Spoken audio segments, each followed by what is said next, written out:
la consolation contribue à développer ce qu'on appelle l'amour de soi. Et aujourd'hui, depuis quelques années, je suis convaincu que c'est beaucoup plus important que l'estime de soi, c'est-à-dire que la valeur que je peux m'accorder, ou que même que la confiance en soi. Hello à toutes et à tous. Non, je n'ai pas changé de voix. Aujourd'hui, je reçois un invité exceptionnel, Saverio Tomasella, qui est docteur en psychologie clinique, chercheur, conférencier, auteur de plein de livres traduits dans plusieurs langues. Et dans cet entretien que je vous partage aujourd'hui, on a parlé de se consoler, de s'offrir du réconfort, de faire la paix avec ses blessures et ses fragilités, des choses qui sont fondamentales pour notre bien-être et notre santé mentale, mais qui sont pas toujours évidentes dans une société qui nous dit qu'il faut être fort ou forte, qu'il faut se blinder, où il faut aller bien. Et dans cet épisode, Saverio nous livre aussi des exercices concrets, pratiques, que vous allez pouvoir mettre en place dès maintenant, même pendant l'épisode ou juste après.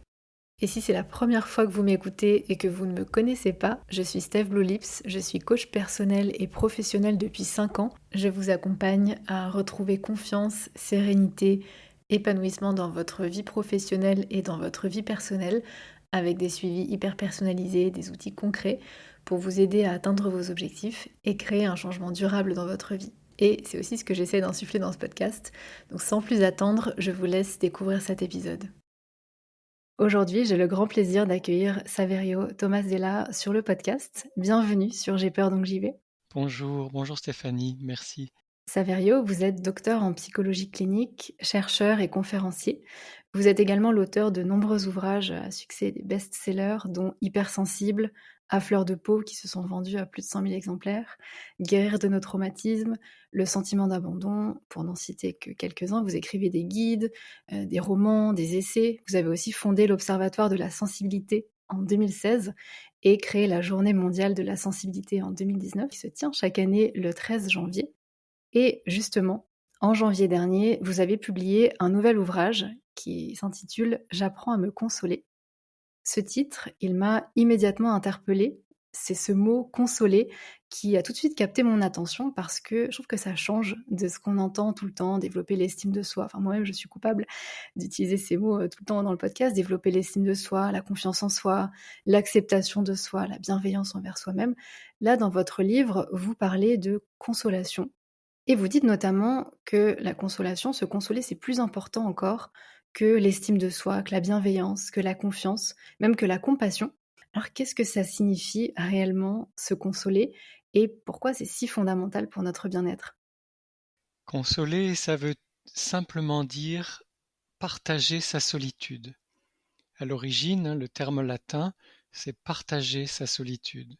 Parce que dans les moments où nous n'allons pas bien, dans les moments où nous souffrons, dans les moments où nous avons des peines, des chagrins, des afflictions, des soucis, des contrariétés, etc., dans ces moments-là, nous sommes seuls. On parle d'ailleurs dans le langage populaire de grands moments de solitude. Ce sont des moments où nous nous sentons seuls et le fait d'être consolé, c'est d'abord pouvoir bénéficier de la présence de quelqu'un par rapport à ce qui nous arrive.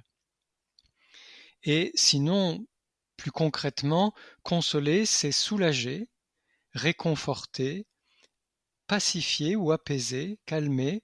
Donc finalement, c'est quelque chose d'assez simple, mais on se rend compte que c'est fondamental parce que nous avons régulièrement besoin, que nous soyons enfants, adolescents ou adultes, nous avons régulièrement besoin de consolation. Or, c'est ce qui m'a surpris quand j'ai mené l'enquête pour pouvoir écrire ce livre, quand j'ai fait ces recherches pour pouvoir écrire le livre. La consolation est la grande oubliée de la psychologie.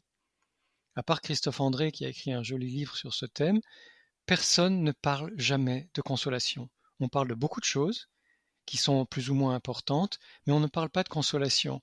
Ce qui veut dire que finalement, les cultures, les idéologies dans lesquelles nous baignons sont des idéologies de performance qui nous poussent à être durs avec nous-mêmes, à l'inverse de la consolation.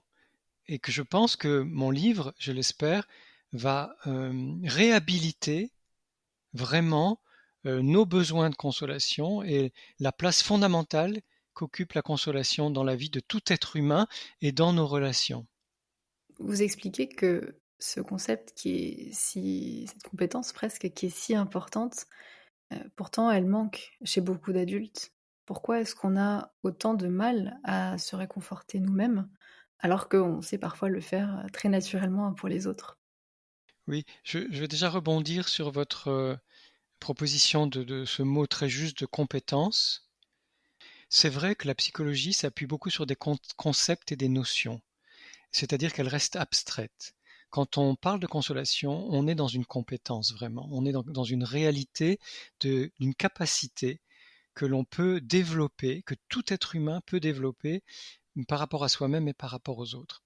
Alors, la grande difficulté, c'est que dans ces cultures où on nous a demandé de ne pas nous écouter, où on nous a dit qu'il fallait nous endurcir, nous blinder, nous affirmer, toutes sortes de choses qui vont vers finalement la compétition, qui est un des, d'après les neurobiologistes et les biologistes aujourd'hui, c'est une des grandes tragédies de la planète, la compétition, d'être tout le temps en concurrence, de tout le temps devoir faire mieux que les autres.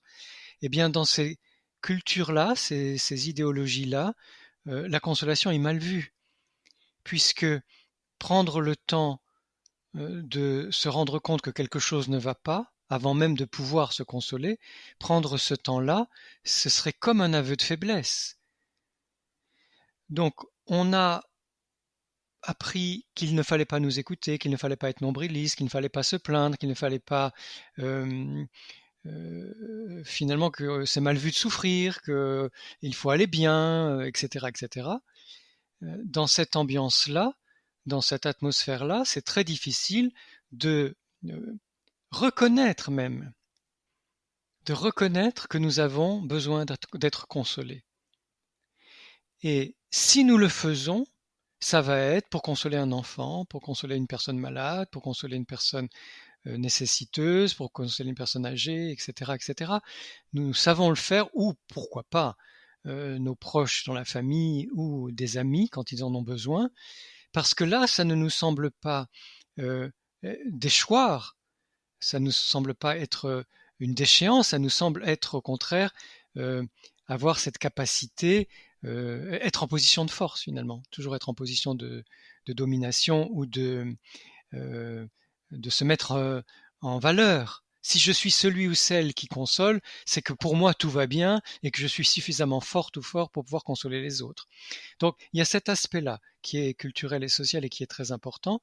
Et puis il y a aussi le fait que l'empathie, cette capacité à ressentir et comprendre ce que vit l'autre, elle est plus facile à distance. C'est-à-dire quand je vois une scène, quand je vois une personne, quand je vois une situation devant moi, à une certaine distance, je la vois dans sa globalité. Et ça me permet de me rendre compte de ce qui se passe pour cette personne.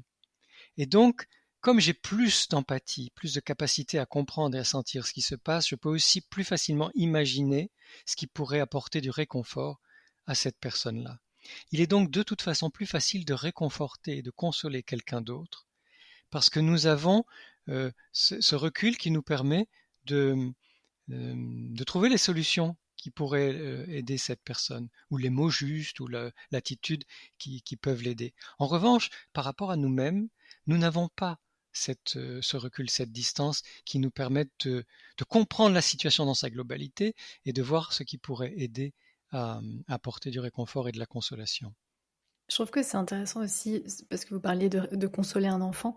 C'est vrai que le mot consoler, moi, ça m'appelle tout de suite ça. Ça m'appelle tout de suite l'enfance, consoler un enfant qui pleure, qui est mal, qui est triste. Et j'aime bien ce choix de mots aussi, parce que je pense que ça va venir chatouiller peut-être certaines personnes qui sont mal à l'aise avec ça. Et puis par rapport à ce que vous dites aussi, et vous en parlez dans le livre, l'autocritique. Je pense que quand on voit quelqu'un qui est mal, qui est triste, on va pas aller lui dire: «Mais t'es nul, t'es faible, tu sers à rien et allez bouge-toi les fesses». Bien qu'il y ait peut-être des personnes qui fonctionnent comme ça, mais je pense que ce n'est pas la majorité. Parce qu'on sait que c'est pas ce qui va l'aider à aller mieux, à avancer. Et pourtant avec soi, on se traite pas du tout de la même manière. Pourquoi il y a ce déséquilibre finalement? Pourquoi on n'est pas capable, enfin pourquoi on se parle d'une manière à soi, avec cette autocritique, qu'on n'utiliserait jamais avec les autres? En grande partie parce que nous avons, pour toutes sortes de raisons, et d'abord la différence de taille et d'expérience, quand nous étions enfants, nous étions petits en taille, et nos parents étaient grands, nos professeurs étaient grands, c'étaient des géants. Et en plus, ces géants-là, ils avaient une expérience de la vie que nous n'avions pas, puisqu'ils avaient 20, 30, 40 ans de plus que nous, et donc beaucoup plus de capacité à comprendre les situations qui étaient nouvelles pour nous, que nous apprenions, alors que pour eux, ces situations n'étaient pas nouvelles. Ces géants, nous les avons admirés, et nous avons intégré, intériorisé leurs critiques, leurs reproches, leurs demandes, leurs exigences, leurs critères. Et ça nous semble être comme une force que nous avons intégrée en nous, que nous avons intériorisée, d'avoir mis tous ces éléments-là dans notre capacité à être en relation avec nous-mêmes. Donc quand nous nous autocritiquons, finalement, nous prenons le rôle du géant ou des géants que nous admirions énormément, qui nous semblaient extrêmement forts, et c'est pour ça que quelque part dans l'autocritique, nous ne sommes pas si à plaindre que ça, pas tellement à plaindre, puisque nous prenons à notre compte la force supposée que nous prêtions aux figures d'autorité de notre enfance. Mais ça nous dessert, c'est-à-dire que oui, bon, pourquoi pas, si on veut aboutir dans un dossier qu'on est en train de préparer au travail, cette autocritique, elle va nous aider à faire au mieux, à préparer une réunion, par exemple, la présentation de ce dossier, etc. Mais ça nous dessert dans la mesure où on perd le contact avec notre réalité personnelle, avec qui nous sommes vraiment, ce dont nous aurions besoin, pour prendre le point de vue, pour adopter le point de vue de personnes qui peut-être n'existent plus ou qui n'ont plus tant de place dans nos vies, ou de la société, parce que parfois ce ne sont pas des personnes, ça peut être les critères de la société. Donc c'est comme une espèce de dépersonnalisation qui fait que, en fin de compte, on y perd beaucoup dans cette autocritique, parce que l'autocritique peut aller jusqu'à l'autosabotage, peut aller jusqu'à l'autodestruction, peut aller jusqu'à le fait de se maltraiter soi-même. Hein. Il y a des degrés dans l'autocritique, ça peut aller loin. Mais de toute façon, ça nous dessert parce que nous ne sommes pas dans une position de bonté, de clémence, de compassion envers nous-mêmes. Donc nous ne sommes pas dans une position d'amour finalement. Le parent qui va consoler l'enfant, ou l'ami qui va consoler son ami, c'est une position d'amour au sens large, amour ou amitié ou amour parental. C'est pour ça que dans cette reconquête de la consolation, puisque pour nous, dans nos cultures, il s'agit vraiment d'une reconquête de cette compétence, de cette capacité. Dans la reconquête de la consolation, il y a aussi la possibilité de retrouver ce qui est au cœur de l'humain, sa capacité à aimer. Effectivement, et dans le livre, vous établissez un lien qui est très intéressant entre nos expériences d'enfance et notre capacité à se consoler en tant qu'adulte. Est-ce que vous pourriez nous éclairer un petit peu sur ces mécanismes par lesquels ces premières expériences-là s'inscrivent en nous et par lesquelles elles influencent notre rapport à la consolation et à notre capacité à se consoler en tant qu'adulte? Oui, c'est vraiment fondamental. C'est-à-dire qu'un enfant, petit ou grand, ou même un adolescent, une personne humaine pendant son enfance et son adolescence qui a été consolée régulièrement par un grand-père, une grand-mère, un père, une mère, ou tous ces personnages-là, ou un oncle, une tante, parfois un grand frère, une grande sœur, cet enfant en grandissant sait que la consolation existe et il connaît ce que ça lui apporte comme réconfort, comme apaisement, comme réassurance et comme capacité finalement à repartir. Je suis stoppé dans ma course vitale, dans mon chemin de vie par des aléas qui sont des contrariétés, des afflictions, des désolations, des affres, des moments difficiles. Je suis stoppé dans ma course d'humain, dans mon cheminement d'humain, et comme je suis réconforté, consolé, je peux reprendre mon chemin là où j'en étais.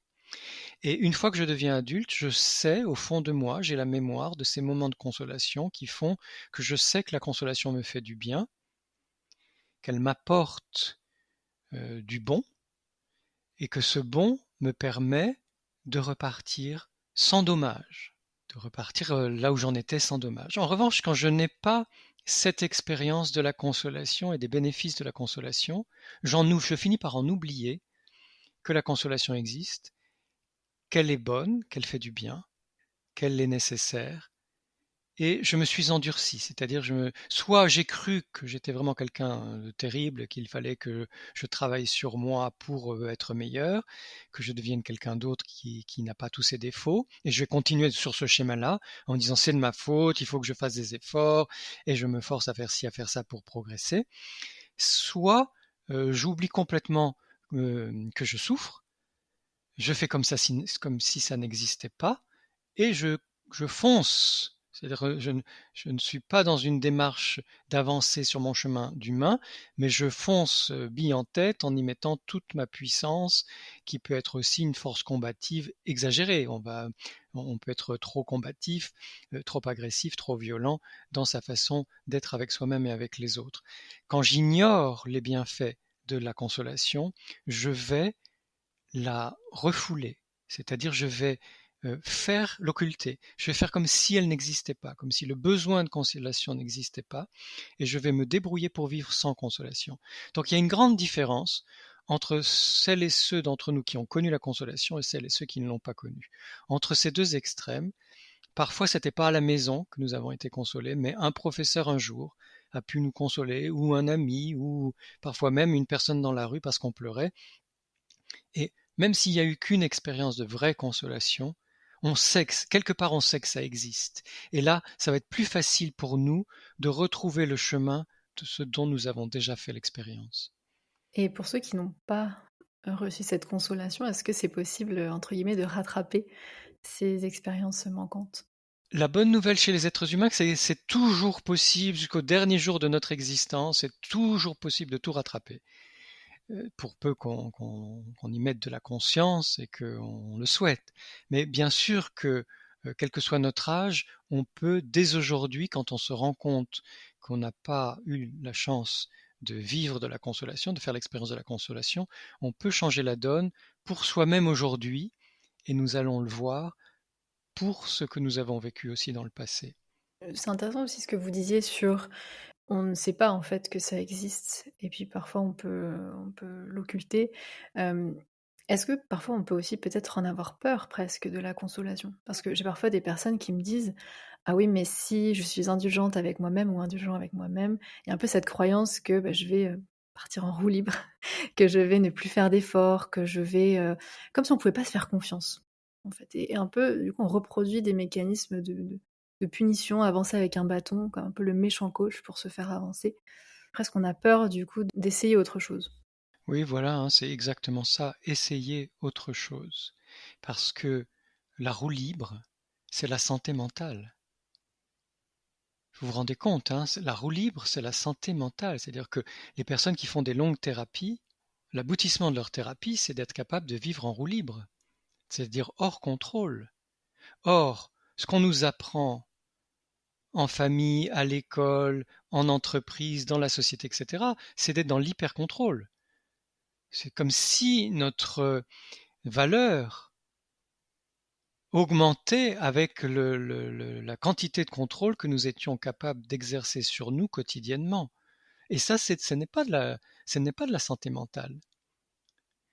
Donc oui, bien sûr que les personnes qui n'ont pas l'habitude de lâcher prise, d'être en roue libre, vont avoir peur de cette roue libre, vont avoir peur de cesser de se contrôler, vont avoir peur d'être trop indulgentes avec elles-mêmes, alors que tout mon propos, c'est justement de faire que nous acceptions d'être en roue libre, de lâcher prise, de ne pas contrôler, d'être indulgente et indulgent avec nous-mêmes, et de ne pas craindre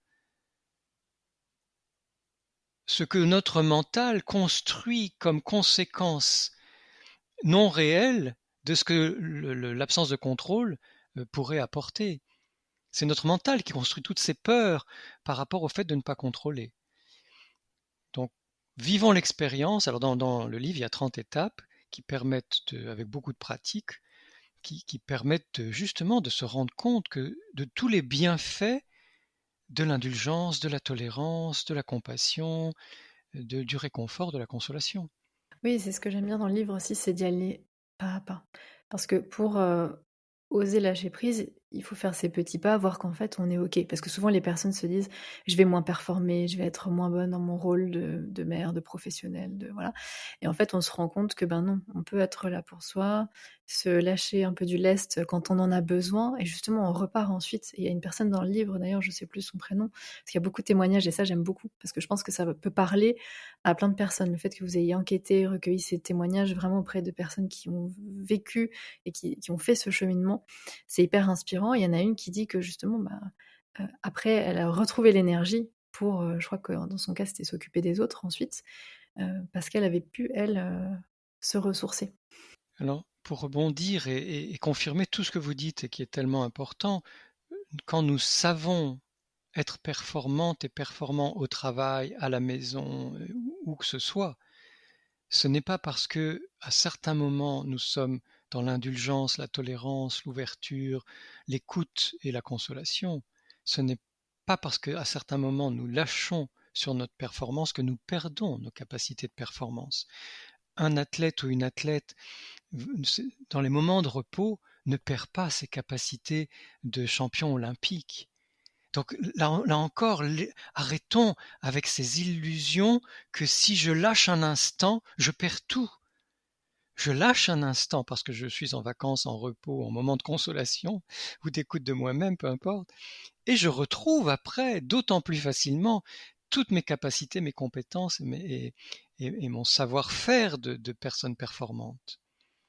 On ne perd rien en se consolant, on ne fait que gagner en plus d'autres choses. Et ça demande de faire quelque chose qui n'est pas facile pour beaucoup de personnes et dans notre société aujourd'hui, qui est de ralentir, de faire une pause, de prendre le temps d'écouter ses besoins. Et ça, c'est quelque chose, même dans la société dans laquelle on vit, qui va vite, qui nous demande, tout va vite, on est extrêmement sollicité.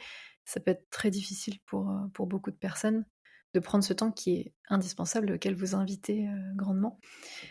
Mais ça, c'est déjà un lâcher-prise, sortir de cette mécanique de course qui est très difficile et qui peut faire peur. Parce qu'on a peur de rater quelque chose, parce qu'on a peur de moins être présent, parce qu'on a peur, il y a beaucoup de peur à dépasser.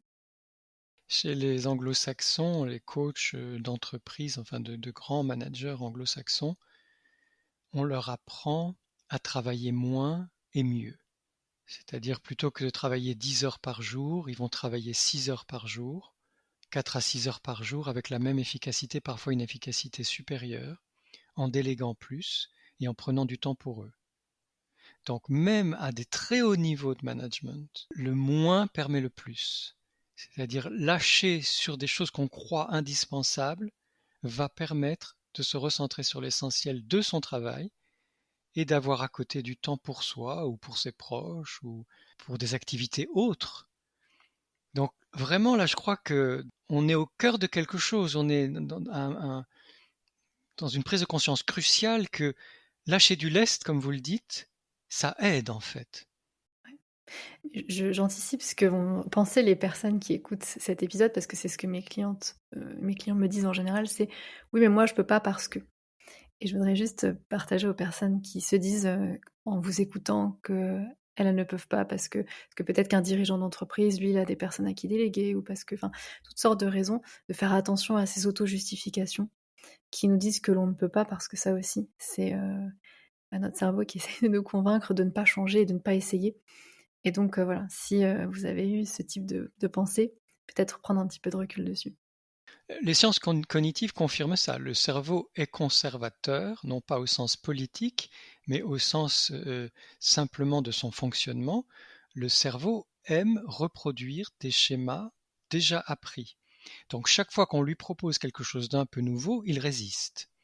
Ce qui fait que, bon, ça résiste en moi, mais je peux apprendre d'autres façons de faire, envisager déjà d'autres façons de faire, puis apprendre ou développer d'autres compétences. Et c'est tout à fait possible.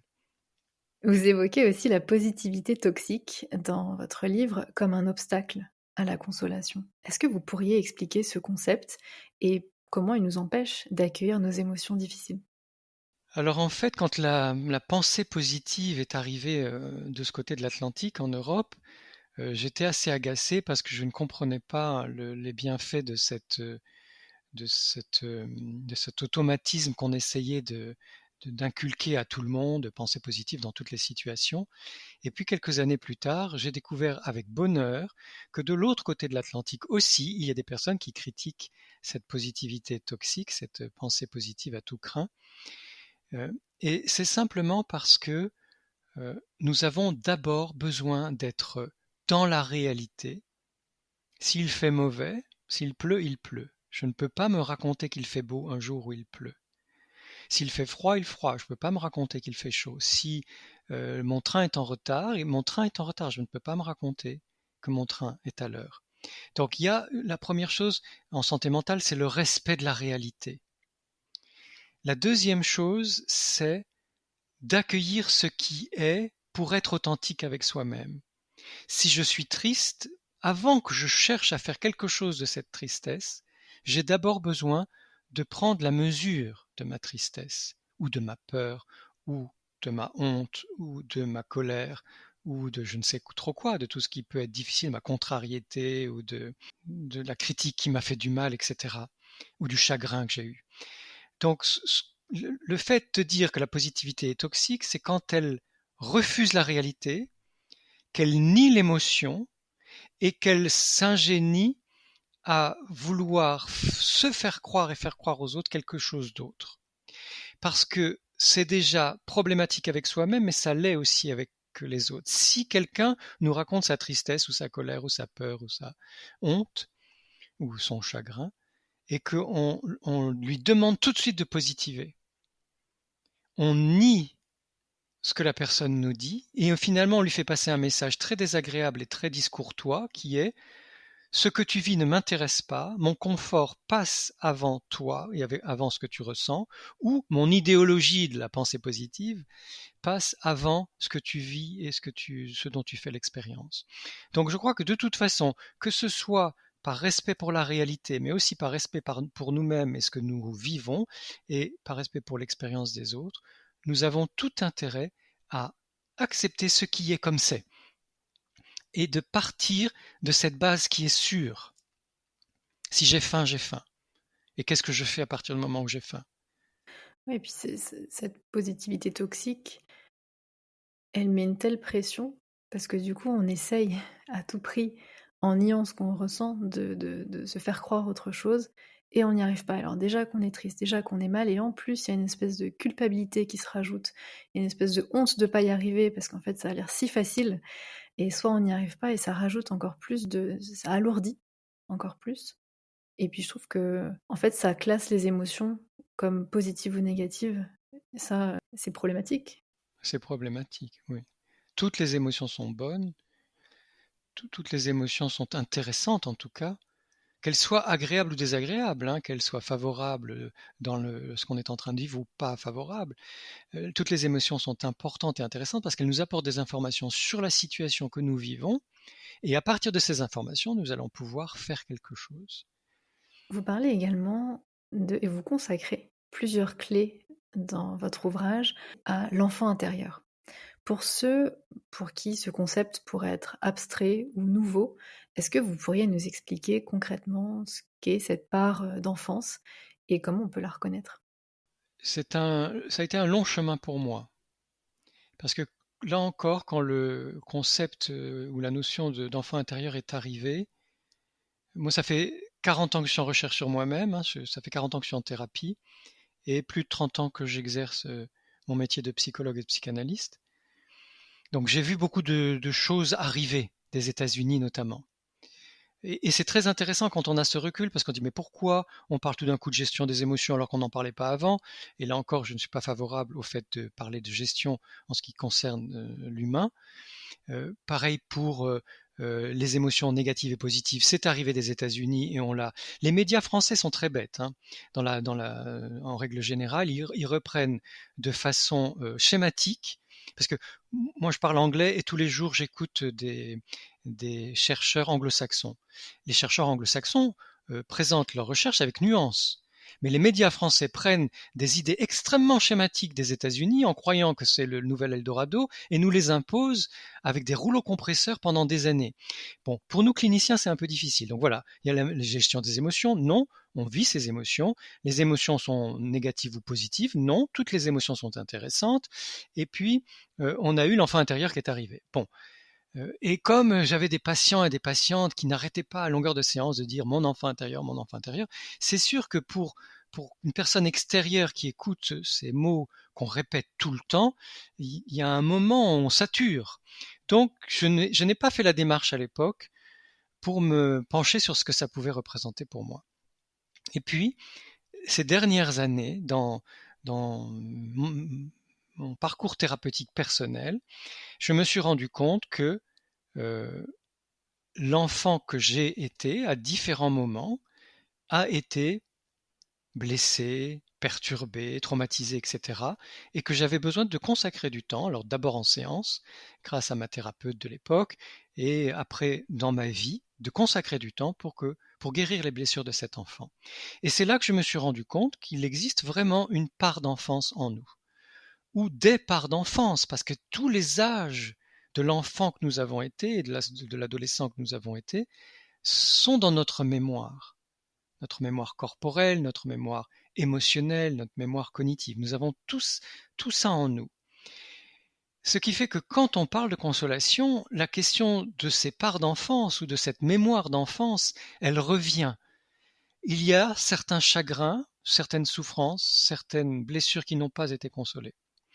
Et quand nous nous en rendons compte, nous avons comme des mouvements, des élans du cœur vers cet enfant que nous avons été pour le consoler ou pour la consoler. Et c'est important de laisser faire ces mouvements comme nous consolerions notre propre enfant pour celles et ceux qui ont des enfants ou une personne proche, de laisser ces élans du cœur aller jusqu'au bout. Qu'est-ce que j'aurais pu faire ou qu'est-ce que je peux faire là maintenant pour cet enfant que j'ai été qui à ce moment-là a été blessé, chagriné, peiné, bousculé, harcelé, incompris, rejeté, enfin tous les malheurs réels qui nous arrivent quand nous sommes enfants et adolescents.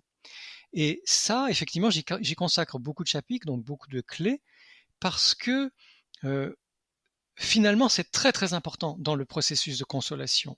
Il y a des consolations de l'adulte à l'adulte, c'est-à-dire des choses que je vis dans le présent et que je peux faire certaines choses pour aller mieux. Et puis, il y a des choses que je vis en tant qu'adulte qui vont réveiller la mémoire émotionnelle de blessures anciennes. Et là, c'est finalement pas tellement l'adulte qui a besoin d'être consolé, c'est l'enfant que j'ai été au moment où des situations similaires ont été vécues par un tout petit ou un plus grand ou une plus grande, peu importe, qui n'a pas réussi à se débrouiller dans cette situation-là ou qui n'a pas reçu l'attention, la compréhension, le cajolement nécessaire, c'est cet enfant ou cet adolescent, cet enfant ou cette adolescente qui ont besoin aujourd'hui encore de notre sollicitude, c'est-à-dire du soin que nous pouvons leur apporter, de la gentillesse. Avec ce livre, j'ai retrouvé des beaux mots de la langue francophone, on va dire, parce que je crois beaucoup à la francophonie partout dans le monde, des beaux mots de cette langue qu'on n'utilise plus, gentillesse, bonté, clémence, mansuétude, générosité.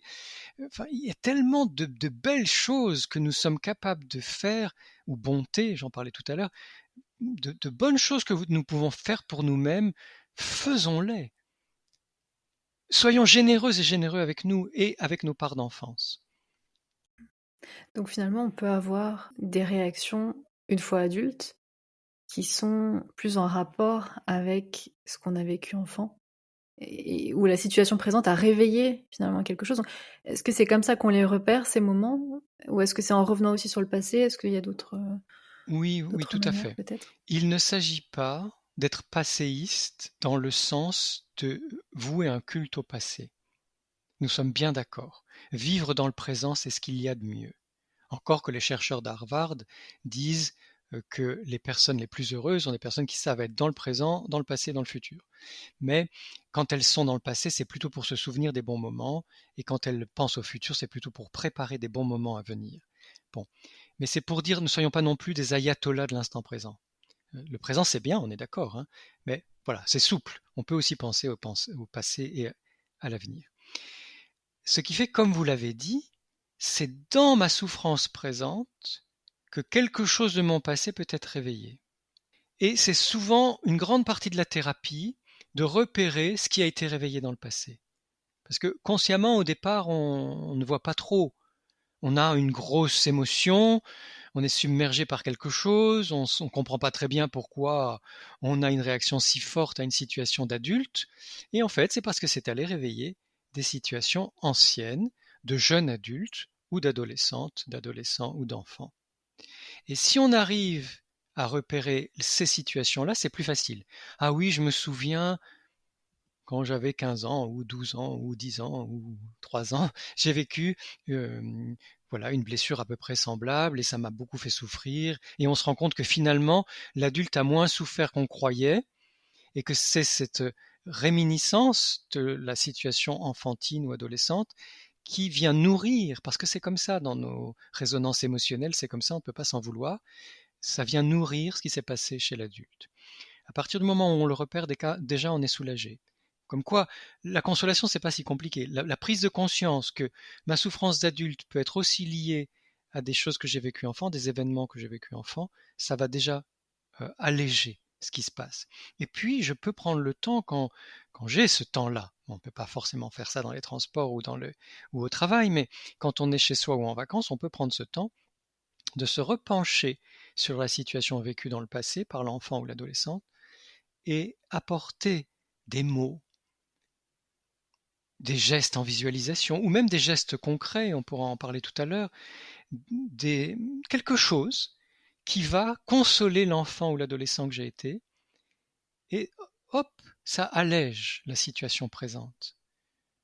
C'est intéressant ce que vous dites, je vais mal vous paraphraser, mais quand vous dites que parfois l'adulte, c'est peut-être pas aussi fort que en fait ce qui se passe vraiment. Je sais pas vraiment comment l'expliquer, mais parfois il y a ce truc où, finalement, on est un petit peu biaisé par rapport à la situation. Parce que notre cerveau, il envoie un signal d'alarme par peur peut-être de reproduire un rejet qu'on a vécu enfant ou une situation, difficile et donc dans le moment présent, les voyants, s'allument et on a le sentiment d'être rejeté parce qu'une personne peut-être, je sais pas, nous a pas répondu immédiatement ou a eu un geste, mais que notre cerveau interprète comme: «Attention, ça va encore se produire» et le fait de connaître, moi j'aime bien dire connaître nos triggers ou connaître nos déclencheurs, ça permet de se dire: «Attends, stop, je sais qu'il y a cette part de moi qui a été blessée» et qui du coup va peut-être avoir une vision un petit peu parfois déformée de la réalité, pour me protéger mais où du coup, je sais que, attention, il faut que je prenne du recul. Par exemple, si j'ai cette peur d'être rejetée parce que c'est quelque chose qui m'est arrivé, bah, quand je ressens ça dans le présent, je fais stop pour me dire: «Qu'est-ce qui est vraiment en train de se produire?» et est-ce que là, c'est plutôt de me retourner vers moi, ou vers mon enfant intérieur pour me consoler? Oui, tout à fait.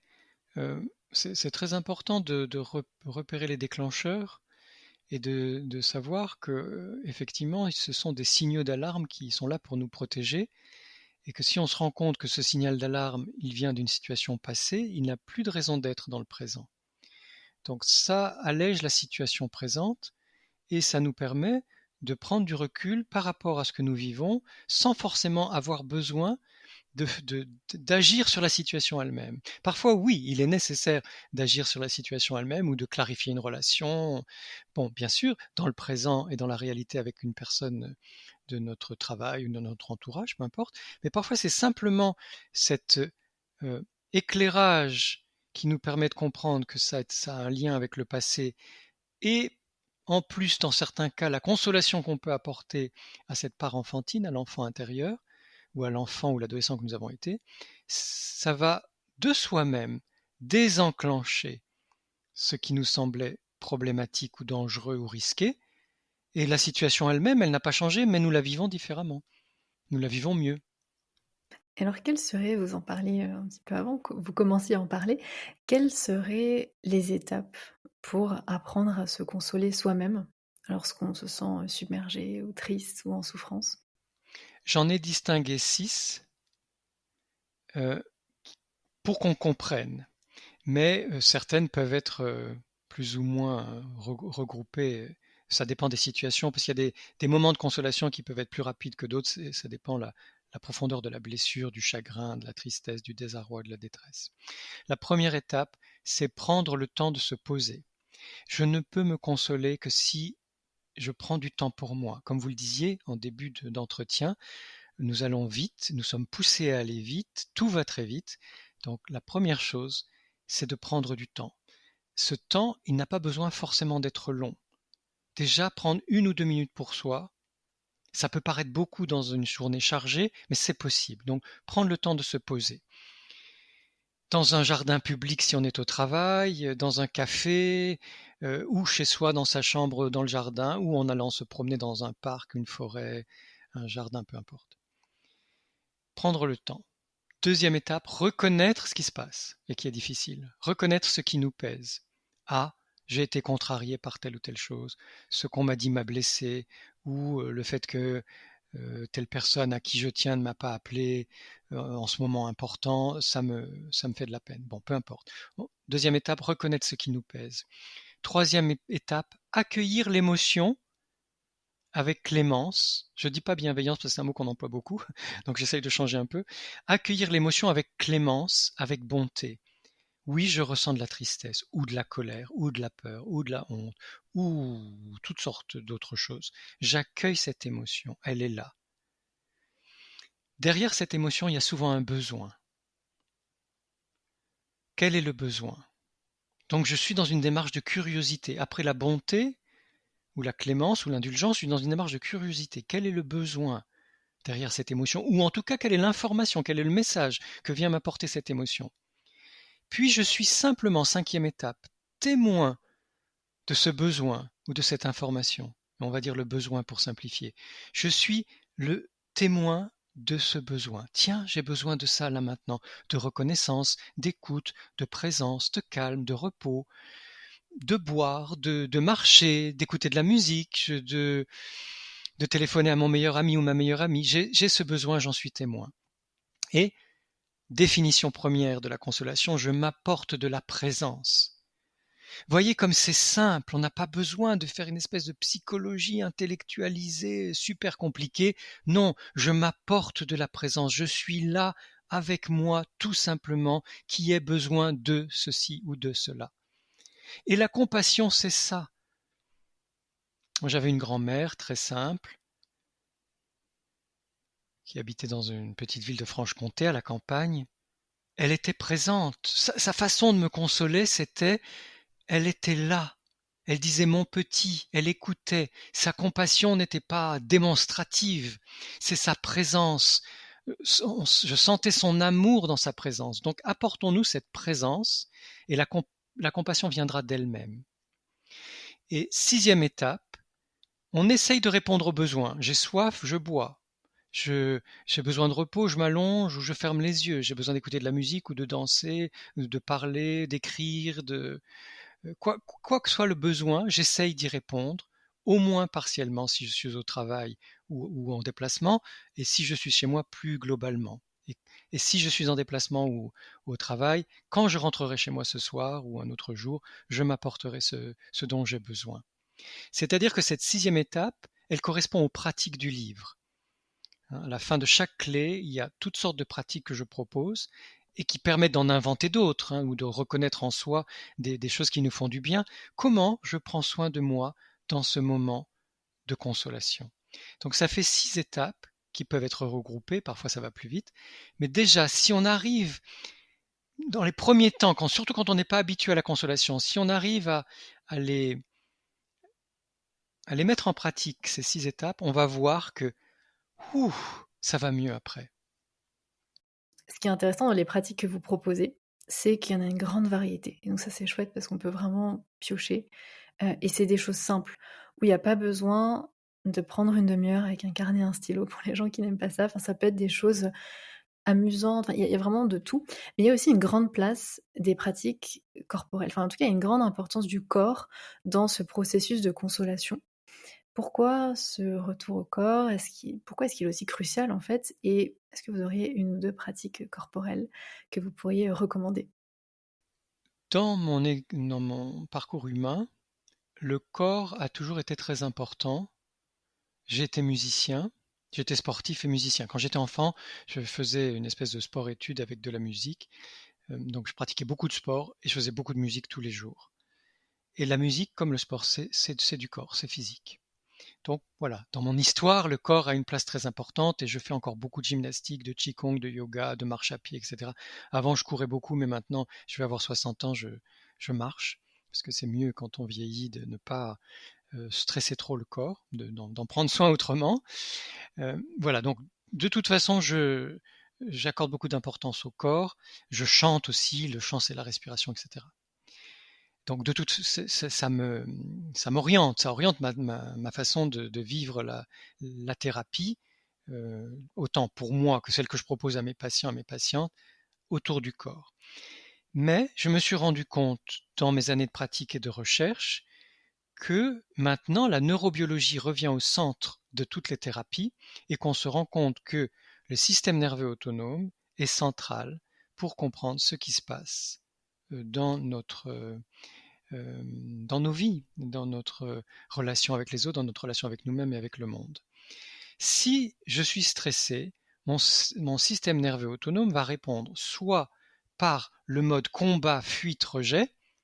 Souvent on dit combat, fuite, mais il y a le rejet aussi, qui est une façon de repousser l'adversité.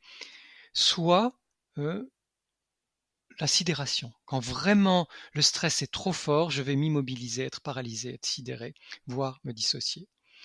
Or, toutes ces pratiques corporelles, elles vont permettre de relancer le système parasympathique du côté du nerf vague ventral. Et le nerf vague ventral, c'est le nerf vagabond, le nerf le plus long, le plus grand du corps, qui parcourt tout le corps, et notamment qui a un axe très important entre le cerveau et le système digestif, en passant par le système cardiovasculaire. Donc toutes ces pratiques corporelles, elles ont des bénéfices immédiats, beaucoup plus que des pratiques uniquement cognitives ou que la seule méditation, parce que par le corps, en étant à l'écoute des sensations, une partie des exercices, ou en faisant des mouvements, une autre partie des exercices, et là ça peut être chanter, danser aussi, c'est pas simplement que des mouvements simples, nous apaisons notre système nerveux central.